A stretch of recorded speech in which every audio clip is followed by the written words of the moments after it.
The November rain hammered against the workshop windows as I sanded the final curve of a cherry wood rocking chair. At 71 years old, my hands still knew every grain, every angle. Thomas, my late husband, had taught me 50 years ago, that wood tells you what it wants to be, you just have to listen. I was listening to the cherry when I heard the knock. Not at the front door of Wilson and Son Fine Woodworking, at the back door, the one that opened to the alley where I kept the dumpster. I set down my sandpaper and walked through the sawdust-scented air. Past the table saw Thomas had restored in 1987, past the wall of chisels we'd collected from estate sales and antique stores. Each tool had a story. Each piece of wood had a purpose. The knocking came again, hesitant, almost apologetic. I opened the door to find a bueno, a young man, maybe 16 or 17, standing in the rain. He was so thin I could see the shape of his collarbone through his soaked t-shirt. His jeans had holes that weren't fashionable. His sneakers were held together with duct tape, but it was his eyes that stopped me. Dark brown, almost black, just like my son Marcus's eyes, just like Thomas's eyes. "I'm sorry to bother you, ma'am," he said, his voice shaking from cold or fear or both. "I saw your light on. I was wondering. I know it's a lot to ask, but could I sweep your floors or take out trash? Just for tonight, I could sleep in the corner. I wouldn't touch anything. I'd be gone before you opened." I should have been cautious. A 71-year-old woman alone with a strange teenager, but something about him reminded me of Thomas when we first met, that quiet desperation of someone who'd been knocked down but had given up yet. "Come inside before you catch pneumonia," I said. He hesitated at the threshold, dripping on my doormat. "I mean it. I'll work. I'm not asking for charity. I heard you the first time. Get in here." He stepped inside and I watched him take in the workshop. His eyes moved over the lumber racks, the hand planes arranged by size, the half-finished rocking chair on my bench, and then his gaze landed on the tool wall and something shifted in his face. He walked toward it like he was in a trance. "These are ... double quotes," he breathed, reaching out but not quite touching. "These are museum quality. That's a Stanley no. One plane. And that chisel set, those are Witherby socket chisels from the 1890s. I felt my heart skip. "How do you know that?" He pulled his hand back quickly, as if he'd been caught doing something wrong. "Sorry. I shouldn't have. I just like old tools. I used to ... double quotes." He stopped. "Never mind. Used to what? Nothing? It doesn't matter." He turned back to me and I saw him pull that wall back up. That guard that kept the world at a distance. "Where do you want me to start sweeping?" I handed him a towel instead. "Dry off first, then we'll talk." While he dried his face and hair, I put the kettle on the hot plate I kept in the back office. Thomas and I had always kept tea in the shop. "For when the wood gets stubborn," he used to say, "and you need to think." The boy still didn't know his name stood awkwardly by the door, looking like he might bolt at any second. "Sit," I said, pointing to the chair by my desk. He sat on the very edge, ready to run. "What's your name? Daniel? Danny?" "I'm Helen Wilson. This was my husband's shop. Now it's mine." I poured hot water over tea bags. "Where are you coming from, Danny?" "Nowhere specific." "Where are you going?" "Nowhere specific." I handed him the tea. He wrapped both hands around the mug like it was treasure. "How long have you been on the streets?" 4 months. "Since I aged out of foster care?" 4 months. This child had been sleeping in alleys for 4 months. I thought of Marcus, my son, living in his expensive condo downtown. Marcus, who hadn't spoken to me in 4 years because I wouldn't mortgage my life's work for his investment opportunity. "You have any family?" I asked. Something flickered across his face. Pain. Old pain. "My mom died when I was 12. Overdose. I don't know who my dad is. Mom said he was gone before I was born." The words hit me harder than they should have. I looked at this boy, really looked at him. The dark eyes, the way he held his shoulders, slightly hunched, like Marcus used to do when he was nervous. The shape of his hands, long-fingered and elegant. And the way he'd identified those tools. Marcus had grown up in this shop. He could identify vintage hand planes before he could read. "Danny," I said carefully, "how old are you?" 17. "I'll be 18 in March. 18 in March. That would make him born in." I did the math quickly. March 2008. Marcus had been 23. Just graduated from business school. He'd been dating a girl named Sarah. Sweet girl. Worked at a coffee shop. Loved to read. Marcus had been ashamed of her. I realized later, she didn't fit his image of success. They'd broken up that summer. Marcus said it was mutual. He moved to Seattle for a job opportunity. When he came back 2 years later, he never mentioned her again. "Danny, what was your mother's name?" He looked at me strangely. "Sarah? Sarah Reeves? Why?" The workshop seemed to tilt. I gripped the edge of my desk. "Are you okay, ma'am?" Danny was standing now, concerned. "Your mother?" I said slowly. "Did she ever talk about your father?" "Not really," she said. "He didn't want kids. That he made that clear." She said she tried to tell him she was pregnant, but he told her to handle it, and then blocked her number. Danny's voice was flat, emotionless. He'd told this story before. She said his name was Marcus. That's all I know. Marcus something. The room was definitely tilting now. She used to say I had his hands, Danny continued quietly. That I moved like him, but she didn't have any pictures. After a while, she stopped talking about him at all. I stood up on shaking legs and walked to my desk drawer.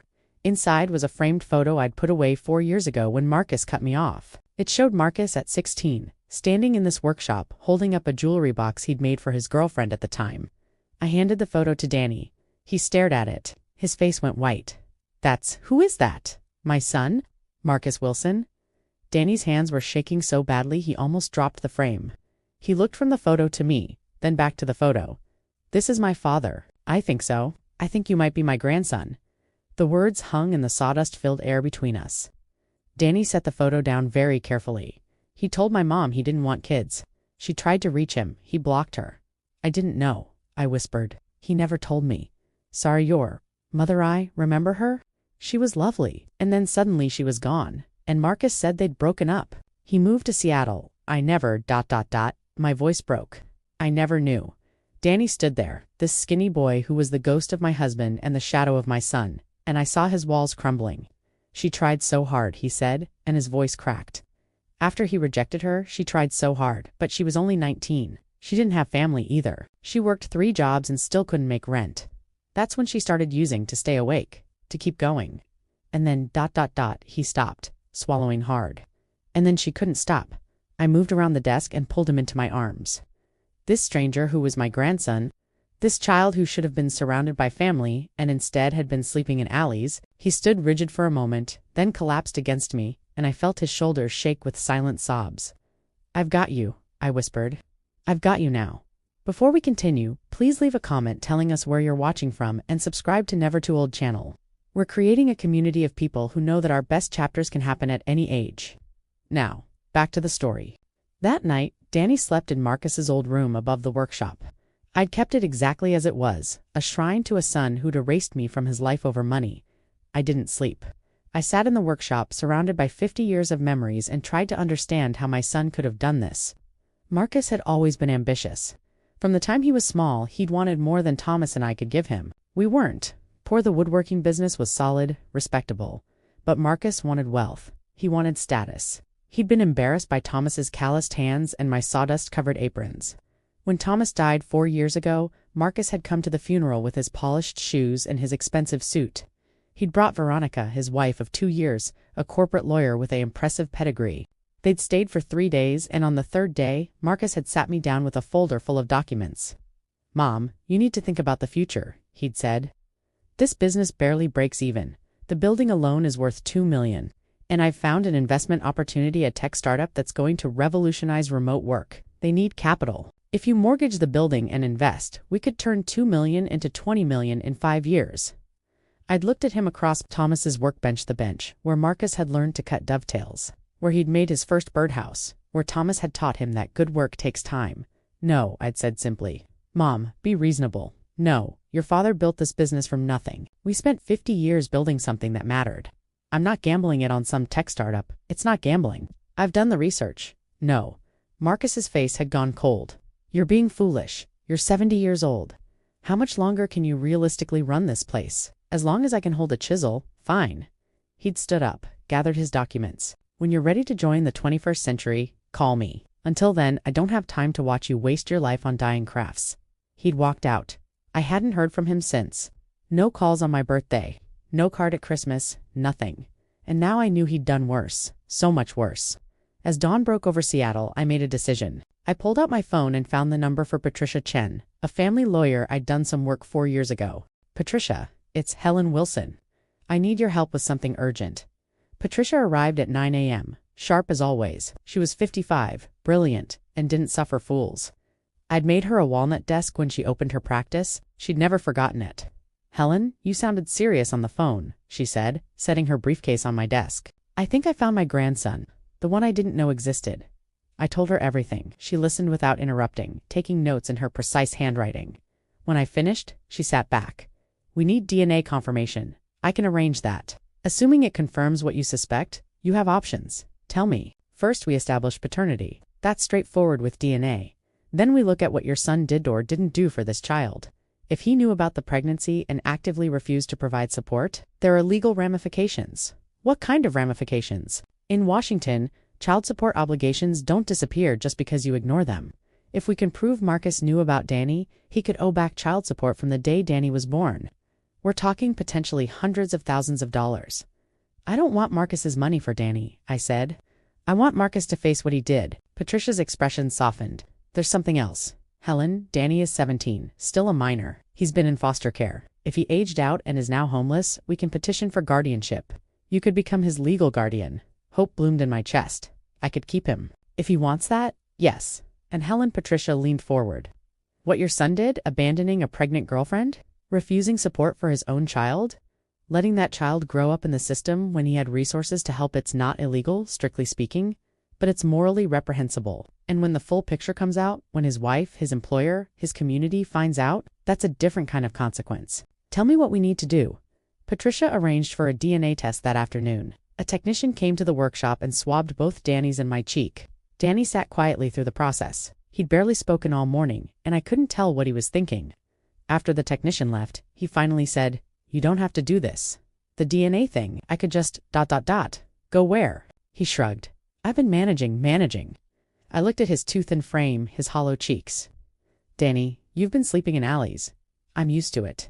Well, I'm not used to it. And I won't accept it." I set down the chair leg I'd been shaping. "Listen to me. If that test comes back positive on, I think we both know it. Willier, my grandson, your family, you belong here. But I'm nobody," he said quietly. "I'm just some kid whose mom died and whose dad didn't want him. Why would you want me?"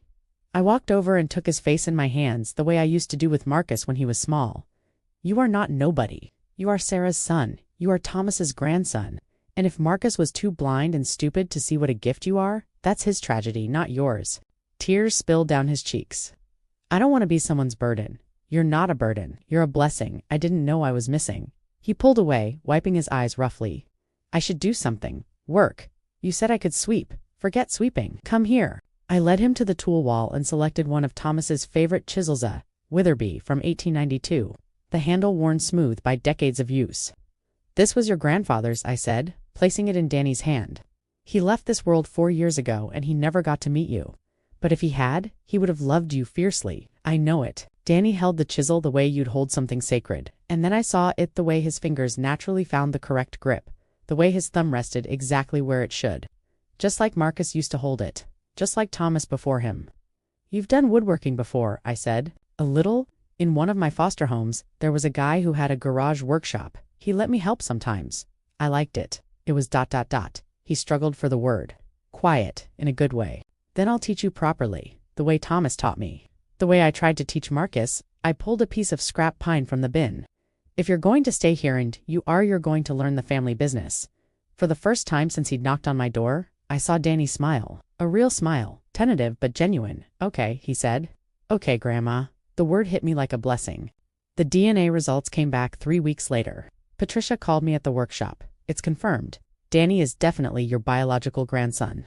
The lab says the probability is 99.97%. I closed my eyes. I'd known, but having it confirmed made it real. What's next? I'm filing for guardianship today. Given Danny's situation and his age, and given that you're his biological grandmother willing to provide a home, it should go through quickly. I'd say 2 to 3 weeks. And Marcus?" Patricia's voice turned cold. "Now we need to talk to Marcus. We need to know exactly what he knew and when. Would you like me to contact him, or would you prefer to do it yourself?" I thought about my son, the boy I'd raised, the man who'd walked away, the father who'd abandoned his own child.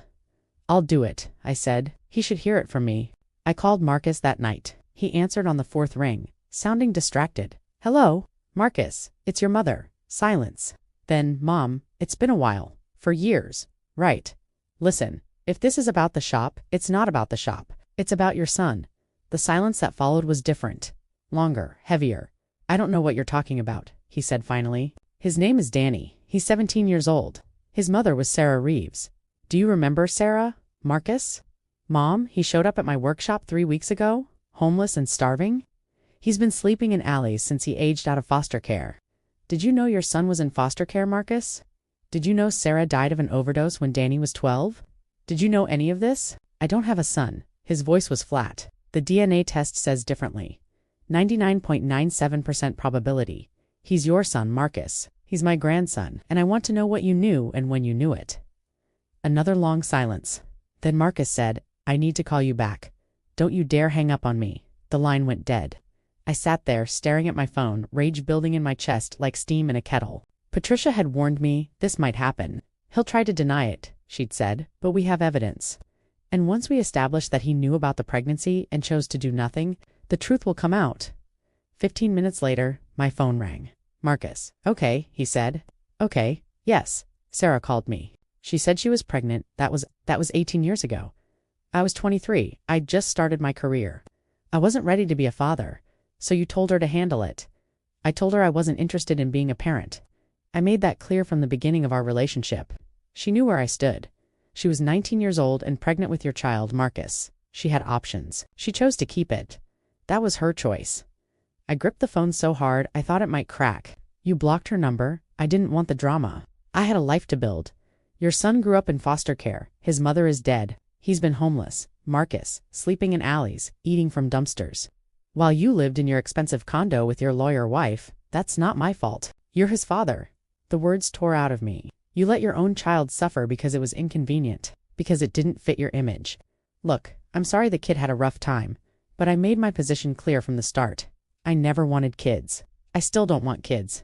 Well, that's too bad, I said, my voice like ice, because you have one. And I've filed for guardianship. Danny is staying with me. He's part of this family now. You can't just... I absolutely can. And Marcus, everyone is going to know what you did.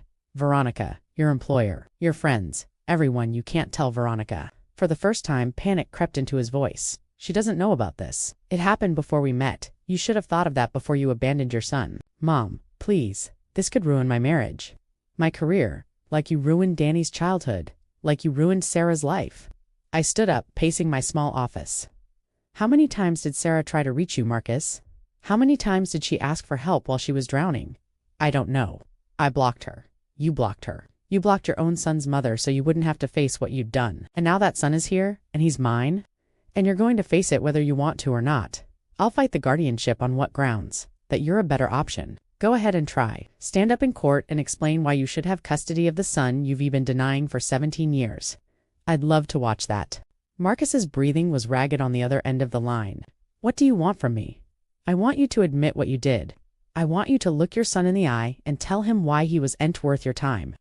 I want you to face the consequences of your choices. And if I don't, then I'll make sure those consequences find you anyway. I hung up. My hands were shaking. Not from fear, from fury. How had I raised a man capable of this? Danny had been listening from the doorway. I hadn't seen him come down the stairs. You didn't have to do that, he said quietly. Yes, I did. He really didn't want me. It wasn't a question. All these years I wondered if maybe he didn't know, if maybe Mom had been wrong or if there was some misunderstanding. But he knew. He just didn't care. I crossed the workshop and took Danny's hands. That's his failure, not yours. You hear me? His failure. Why? Danny's voice cracked. Why wasn't I enough? What was wrong with me? Nothing is wrong with you. Everything is wrong with him. I pulled him close. Your grandfather used to say that you can tell the quality of a person by the work they do. Good work requires patience, integrity, commitment. Your father wanted shortcuts. He wanted success without effort, wealth without work. He looked at you and saw inconvenience instead of possibility. That says everything about him and nothing about you. Danny cried then. The deep, wrenching sobs of grief he'd probably been holding back for years. I held him and let him cry. This boy who should have been held every day of his life. Patricia filed the guardianship papers the next day. The hearing was scheduled for 3 weeks out. In the meantime, Danny moved into Marcus's old room permanently. We cleared out Marcus's childhood possessions, the trophies he'd never wanted, the certificates he'd never claimed. We donated most of it and kept only a few photos for posterity. Then we transformed the space into Danny's room. He didn't have much clothes Patricia had helped me buy. A few books he loved, a notebook where he sketched furniture designs. But we hung Thomas's old drawings on the walls, and I gave Danny Thomas's favorite hand plane, and slowly the room became his. Every day, Danny worked in the workshop with me. He had natural talent, the same instinct for wood that Thomas had possessed. I taught him to read the grain, to understand how different species responded to different tools, to feel when a joint was right. You have your grandfather's gift, I told him one afternoon as he cut perfect dovetails on his first attempt. Thomas would be so proud. Danny looked up from his work, sawdust in his hair. Tell me about him, my grandfather. So I did. I told him about Thomas Wilson, who'd started this business in 1973 with more dreams than money, who'd built every piece of furniture with his own hands until arthritis forced him to slow down, who'd loved his work and his family and believed that both were worth doing right. He sounds amazing, Danny said. He would have loved you so much. I wish I could have met him. Me too, sweetheart. Me too. 2 days before the guardianship hearing, Veronica called Mrs. Wilson. This is Veronica Hale, Marcus's wife. I know who you are. May I come by your workshop? I'd like to talk to you in person. I almost said no, but curiosity got the better of me this afternoon. 2:00, she arrived exactly on time, dressed in an expensive suit that probably cost more than my monthly mortgage. But her face was drawn and she looked like she hadn't slept. Thank you for seeing me, she said. I didn't invite her to sit. What do you want? I want to understand what happened. Marcus told me. He told me about the boy, Danny. He said, you're filing for guardianship. That's right. He said the boy claims to be his son. The DNA test confirms it. Veronica flinched. Marcus said it was a mistake. A girl he dated briefly before we met. He said she trapped him. Stop right there, I said coldly. Sarah didn't trap anyone. She was 19 years old and pregnant. Marcus told her to handle it and blocked her number. That's not being trapped. That's being abandoned. He said he didn't know she kept the baby. He's lying. I called him. He admitted he knew. He chose to ignore it. Veronica's composure cracked. Did he? Did he know the child was in foster care? He knew Sarah was alone with a baby and no support? He didn't bother to find out what happened after that. Oh God. Veronica sat down without being invited, her legs apparently giving out. We've been married 5 years. We've been trying to have a baby for 3 years. We've done IVF twice, and the whole time he had a son. A son he abandoned.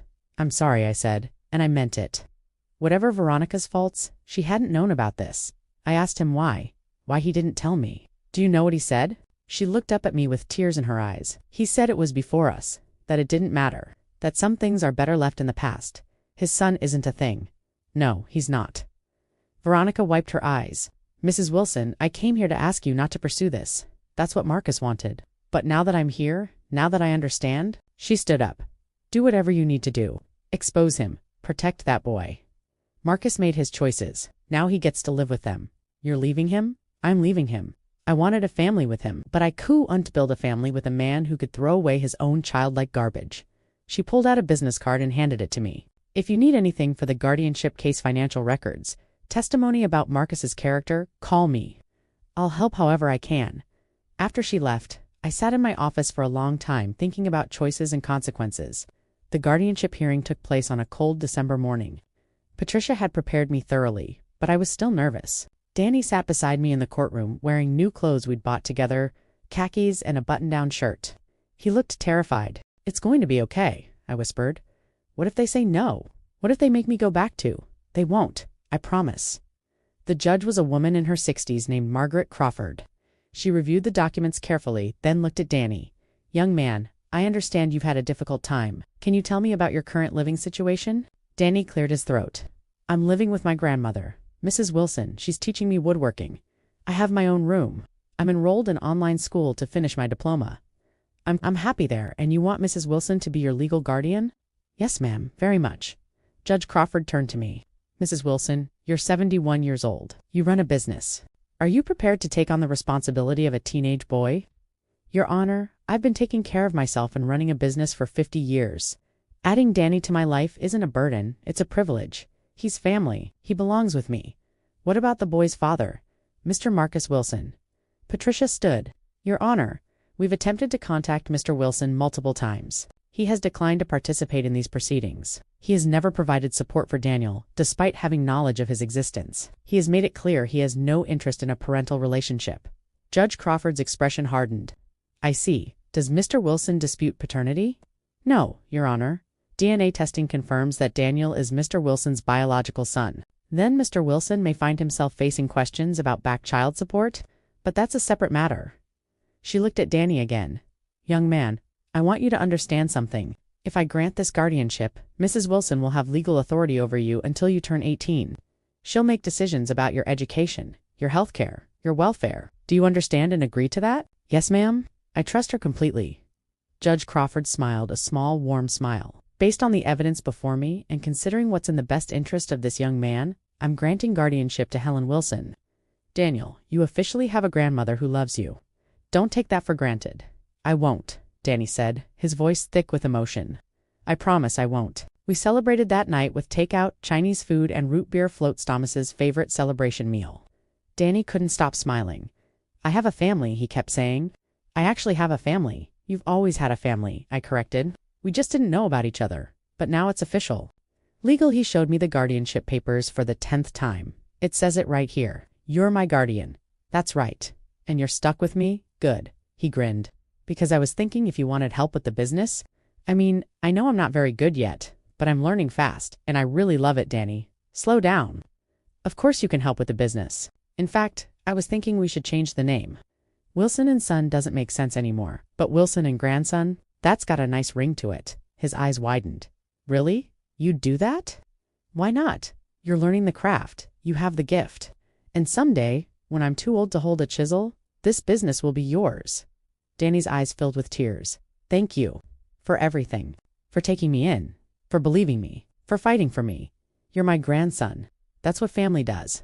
Marcus showed up 3 days later. I was working on a custom cabinet when I heard the front door open. I looked up and saw my son for the first time in 4 years. He looked older, tired. There were new lines around his eyes.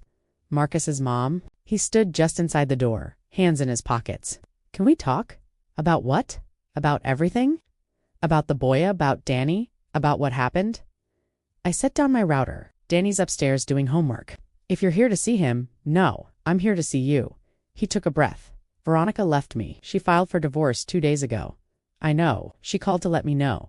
She's telling everyone why. About Danny, about what I did? My boss called me in yesterday. He suggested I take a leave of absence. Until things settle down, he said, but I know what that means. I'm being pushed out, and you're here because... Because I need you to make them stop. Veronica, Patricia Chen. Make them stop telling people. I stared at my son. You want me to cover up what you did? I want you to think about family, about loyalty. Loyalty. The word came out like a whip crack. You want to talk to me about loyalty? Where was your loyalty when Sarah called you pregnant and scared? Where was your loyalty when your son was growing up in foster homes? Where was your loyalty when Danny was sleeping in alleys? I made a mistake. No, a mistake is something you do once and regret. You made a choice. You chose your comfort over your child. Every single day, for 17 years, you chose yourself. Marcus's face flushed. I was 23. I wasn't ready to be a father. Then you shouldn't have had unprotected sex. You do. Get to create a life and then pretend it does unexist because it's inconvenient. What did you want me to do? Marry some girl I barely knew? Throw away my career? I wanted you to be a decent human being. I wanted you to support the mother of your child. At minimum, I wanted you to make sure your son didn't grow up hungry and homeless. I stepped closer to him. You had resources, Marcus. You had money, education, connections. You could have helped Sarah. You could have ensured Danny was cared for. You chose not to. It's not that simple. It absolutely is that simple. You were a father. You abandoned your child. Everything that came after is consequence. So what now? Marcus's voice turned bitter. You're going to keep Danny, play grandmother? What do you think that makes you? It makes me his family, which is more than you ever were. He's just using you, you know. He sees a lonely old woman with a business and a house, and he's playing you for everything you're worth. The accusation was so vile, so petty, that I almost laughed. Is that what you tell yourself, that Danny is a con artist? He's 17 years old. Marcus. He was homeless and starving. He asked to sweep floors in exchange for a place to sleep. He didn't know I existed. He didn't know I was his grandmother until I showed him your picture. How convenient. Get out, Mom. Get out of my workshop. Get out of my life. You are not welcome here. I'm your son. You stopped being my son when you threw away yours. I pointed to the door. Go and don't come back. Marcus stood there, his face red with anger and shame. You'll regret this. When that kid steals from you or ruins your business, the only thing I regret is that I didn't see what you really were sooner. Thomas saw it. He tried to tell me, but I didn't want to believe him. I thought you were just ambitious. I didn't realize you were cruel. Cruel? I'm not. You let your son suffer. For 17 years. That's the definition of cruel. I walked to the door and opened it. Goodbye, Marcus. He left without another word. I watched through the window as he got into his expensive car and drove away, and I felt nothing. No grief, no regret. Just a bone-deep weariness and relief that he was gone. Behind me, I heard footsteps on the stairs. Danny came down slowly. I heard, he said quietly. How much? All of it. He looked at me with those dark eyes that were so much like Thomas's. He called me a con artist. He's wrong. Does he really think I'm just using you for your money? He thinks everyone operates the way he does. He can't imagine that someone might value relationships over resources. I pulled Danny into a hug. But I know the truth. You're not here for what I can give you. You're here because you're family, because you belong here. I'm sorry he said those things to you. I'm sorry he's your father. You deserved so much better. Danny pulled back and looked at me seriously. I got better. I got you. Over the next 6 months, the full scope of Marcus's choices became public knowledge. Patricia Chen had compiled a timeline of everything Sarah's attempts to contact Marcus, the dates he'd blocked her, the years Danny had spent in foster care while Marcus built his career and wealth. Veronica shared the information with their social circle. Within weeks, Marcus was a pariah. His employer accepted his resignation. His friends stopped calling. His country club membership was quietly terminated. Patricia also filed a claim for back child support. The court agreed that Marcus owed 17 years of support plus interest. The total came to $412,000. Marcus tried to fight it. His lawyer argued that he'd never been given the opportunity to be involved, that Sarah had kept Danny from him. Patricia destroyed that argument in one hearing. She presented phone records showing Sarah's dozens of attempted calls, text messages where Sarah had begged Marcus to at least help financially, a statement from Sarah's old roommate confirming that Sarah had tried repeatedly to involve Marcus. The judge was not sympathetic. Mr. Wilson, you knew you had a son. You chose to ignore that fact. The state of Washington does not look kindly on parents who abandon their children. You will pay the full amount of back child support, plus penalties. Marcus was also ordered to pay Danny's future expenses, college tuition, medical bills, any expenses I incurred as his guardian until Danny turned 18. It was a crushing financial blow. Between the divorce settlement with Veronica and the child support order, Marcus lost almost everything. I felt no pity. Danny thrived in ways that astonished me. With stability and safety in love, the scared, hollow-eyed boy transformed into a confident young man. He finished his high school diploma through online classes. His grades were excellent straight A's for the first time in his life. I can actually focus now, he explained. Before, I was always worried about where I'd sleep or what I'd eat. Now I can just ... learn. He also proved to be a natural woodworker. By his 18th birthday, he was creating pieces that rivaled my best work. A cherry wood dresser with hand-cut dovetails. A maple rocking chair with perfectly curved spindles. A walnut jewelry box with secret compartments. You have your grandfather's gift, I told him. Thomas would be so proud. We officially changed the business name to Wilson and Grandson Fine Woodworking. I had new business cards made with both our names. Danny cried when he saw them. This is real, he whispered. I'm really part of this. You've always been part of this. We just didn't know it yet. Danny turned 18 on a cold March morning. I made his favorite breakfast blueberry pancakes with maple syrup and gave him an envelope. Inside were 2 things, the deed to the workshop building and a letter. What's this? He asked. Open the letter first. He unfolded it and read Thomas's handwriting, a letter Thomas had written years ago, meant for Marcus but never given. To my son, if you're reading this, I'm gone. I want you to know that I'm proud of you, not for the money you make or the status you achieve. I'm proud of you for the man you are. This business isn't about profit. It's about legacy. It's about creating things that last, that matter, that bring beauty into the world. I hope you'll take it on when I'm gone. But if you don't, I hope you'll pass it to someone who understands what we built here. Be good, be honest, be kind. That's what matters in the end. All my love, Dad. Danny read it twice, tears streaming down his face. But this was for Marcus, and Marcus didn't want it, but you do. And I think Thomas would want you to have it. What's the deed for? As of today, you own half this business. Equal partners. And when I'm gone, it's all yours. Danny looked up at me, stunned. Grandma, I can't. You can and you will. You've earned it. You're the grandson Thomas never got to meet, but you're exactly the grandson he would have loved. This business is yours, Danny. Make him proud. I will, Danny said, his voice fierce with determination. I promise I will. 2 years passed. The business thrived under our partnership. We took on bigger projects, custom furniture for restaurants, built-ins for historic homes, pieces for galleries. Danny's work was getting noticed. A furniture magazine did a feature on us. 3 generations of craft, How one workshop survived the digital age. Danny enrolled in community college, taking business classes while working full-time in the shop. He was methodical, thoughtful, strategic, everything Marcus could have been if he'd valued people over profit. And then one day, Marcus showed up again. I was working on a custom table when I saw him through the window. He looked different, older, humbler. He was driving a modest sedan instead of his luxury car. I met him at the door. "What do you want?" "I heard about the magazine article, about how well the business is doing." He shifted uncomfortably.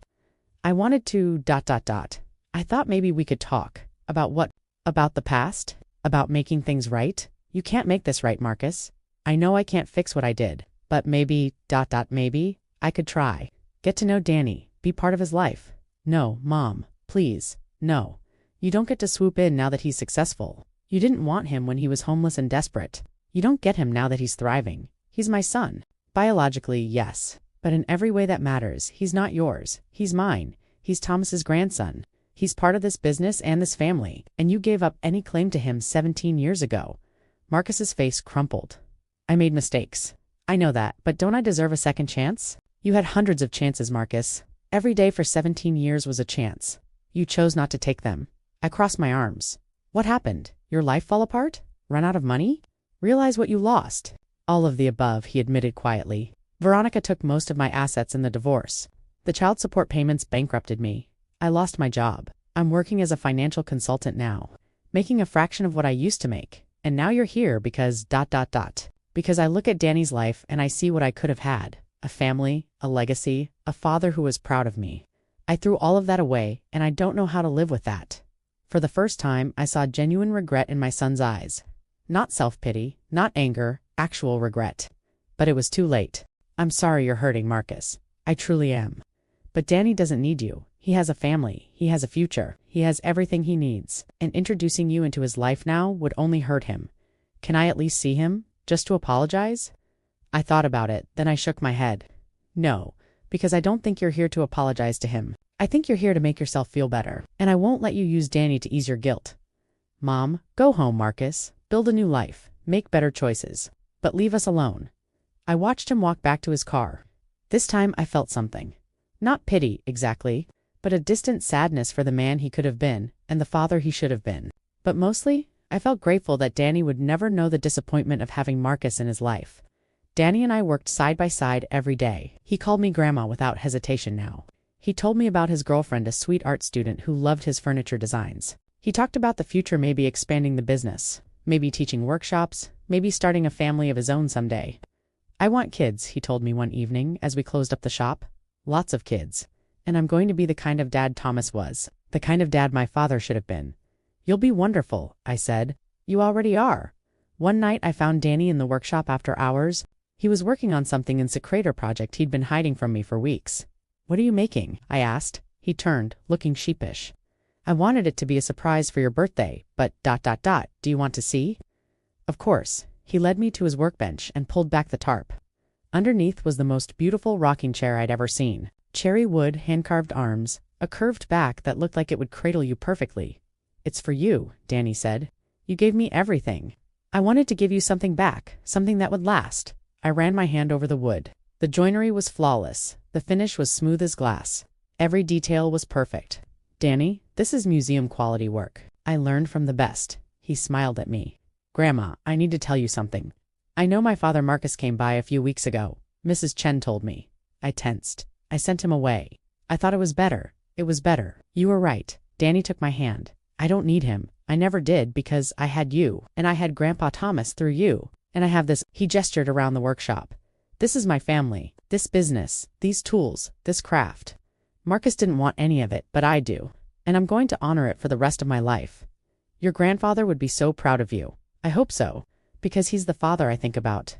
Not Marcus. When I imagine what kind of dad I want to be, I think about the stories you've told me about Grandpa Thomas. That's who I want to be like." I pulled Danny into a hug. This boy who'd knocked on my door, asking to sweep floors. This young man who'd become the grandson I'd never known I was missing. "You're already like him," I whispered. "You have his hands, his heart, his integrity. Thomas lives on in you. So, that's my story.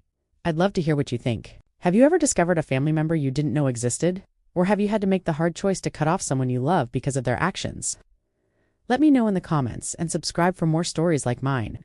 My grandson and I run Wilson and Grandson Fine Woodworking together now. Every piece we create carries 3 generations of Craft Thomas's foundation, my dedication and Danny's gift. Marcus gave up his chance to be part of this legacy. That was his choice, and he lives with those consequences every day. But Danny got what he deserved all along. A family who loves him, a home that's his, and a future built on integrity instead of greed. And that's the best revenge of all.